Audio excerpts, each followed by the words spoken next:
Mr. President, honourable members, good morning, and many thanks for giving me the opportunity to participate at this debate, which is dealing with the upcoming European Council. Normally, I would start by presenting the usual agenda of December European Council, which is mostly dealing with economic and internal affairs, but today the latest events demanded I start by addressing Syria.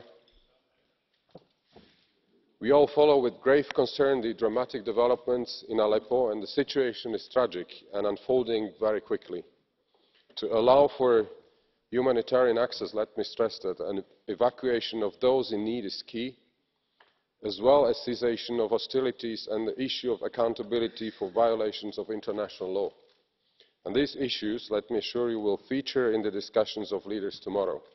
And I'm sure the situation will also be an important element in our debate this morning, and I'll be listening very carefully to you. Honourable members, there are different items on the agenda of the European Council that will start tomorrow, but all of these items have one in common, namely the shared objective to deliver on concrete issues that matter for our citizens. In June and October, I'd like to recall, the European Council set clear and ambitious goals. A very clear picture is emerging today, namely that the EU is delivering. This shows that the European Union has the means to tackle challenges and is capable of finding common solutions. On migration, let me start with that. This remains a top priority. The leaders are determined never to allow a return to the situation of last year, and of course to further bring down the number of irregular migrants.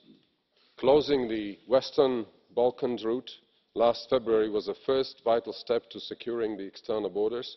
Since then, other important steps have been taken. The European Border and Coast Guard became operational last week, and national efforts have been considerably increased.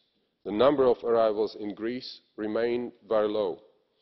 The European Council remains committed to implementing the EU-Turkey statement. In the central Mediterranean, far too many are still being lured into risking their lives by stepping into a boat. Given the difficult situation in Libya, the European Council agreed to start working upstream with 5 African countries of origin or transit. Leaders will look at progress and are also expected to call for more support for the Libyan Coast Guard. Apart from that, it is important to address root causes of migration in partner countries.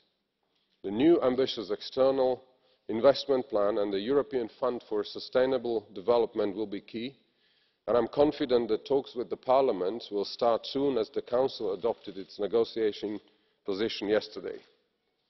Talking about security, citizens of course need to feel protected, and this is true for internal security.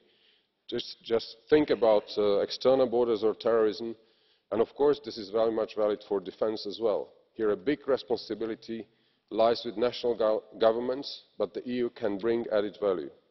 On internal security, Parliament and Council negotiators have reached important agreements on counter-terrorism and checks at external borders.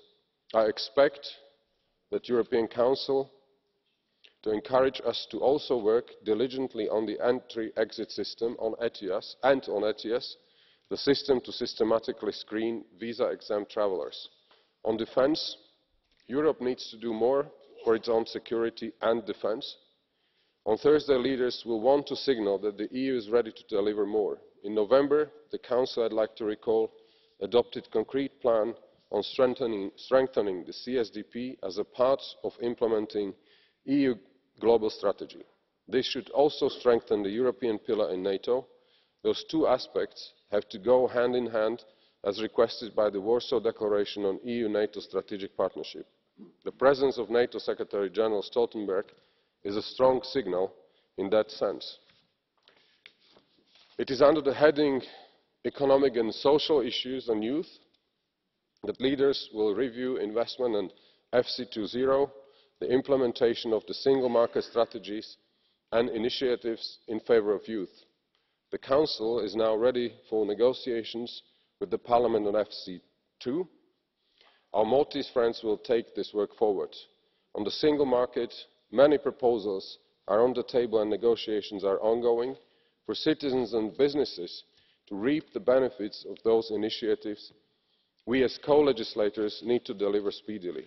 To keep the momentum, the heads will take stock of progress tomorrow. They will come back to this in March.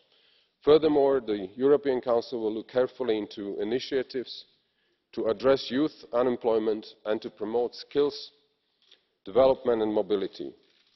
In this context, the European Council will call for the continuation of the Youth Guarantee and welcome the increased support for the Youth Employment Initiative. Mr. President, honourable members, let me conclude by adding that under the external relations component of the European Council's agenda, which I have evoked at the outset with Syria, leaders will also look at the ratification plan by the Netherlands of the EU-Ukraine Association Agreement. Mr. President, this was on the European Council's agenda, but before I finish, I'd like to switch to German, da ich dafür einen besonderen Grund habe. Ich möchte sehr gerne diese Gelegenheit, Herr Präsident, nutzen, um mich bei Ihnen zu bedanken für aber nicht nur die letzten 6 Monate der Zusammenarbeit zwischen der Ratspräsidentschaft und dem Europäischen Parlament. Martin Schulz, das wollte ich auch sagen, ist mir wichtig, hat das Europäische Parlament zu einer selbstbewussten Institution aufgebaut. Ich habe dies bei zahlreichen Treffen und Verhandlungen erlebt. Ich freue mich sehr, dass die Zusammenarbeit zwischen unseren Institutionen gerade dank des Engagements von Martin Schulz viele konkrete Erlebnisse für unsere Union, aber insbesondere für unsere Bürgerinnen und Bürger gebracht hat.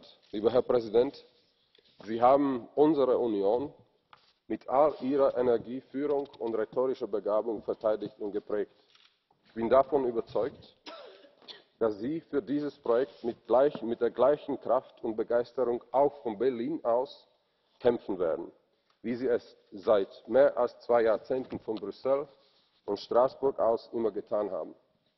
Dabei wünsche ich Ihnen viel Kraft und Mut, die Sie im nächsten Abschnitt Ihrer politischen Karriere und Ihres Engagements für Europa brauchen werden. Herzlichen Dank, Herr Präsident, und alles Gute. Thank you very much.